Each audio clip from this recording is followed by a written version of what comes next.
再来看国际新闻，美国总统川普伊推动的大国税法案，催生伫咧众议院通过，嘛甲参议院商定版来送到白宫，赶伫咧7月初四美国国庆日进前来签署法案。其中有一项即个税改法案，甲半导体投资抵税是调悬到35%，要鼓励半导体制造业转来到美国。这对伫咧美国设厂的台积电嘛是有好处，通降低未来10年的纳税压力。也毋过，若针对绿能的补贴，这个法案说是用要全部取消。On this vote, the yeas are 218, the nays are 214. The motion is adopted.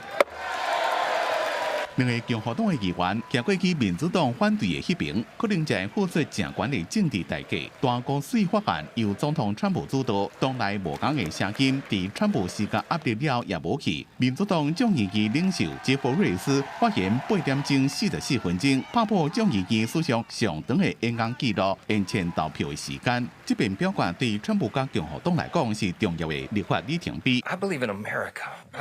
I believe we have a great nation.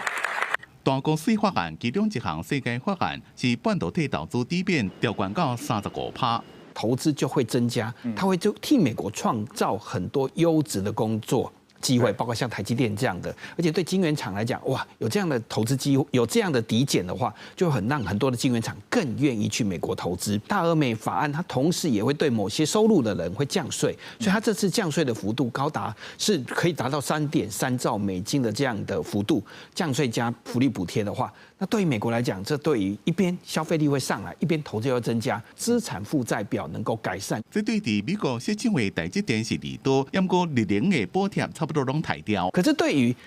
马斯克跟特斯拉来讲，这反而是一个不好的消息，是因为它同时也删减了1.1兆美金的补贴。那其中最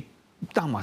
斯克不开心的地方就是他取消了绿能的补贴，电动车一辆车本来在美国可以补贴7500块美金。白宫发言人李威特讲，法案签署的仪式按算伫咧美国东部时间明仔载下昼5点在白宫举行。公司新闻吴文玲编辑。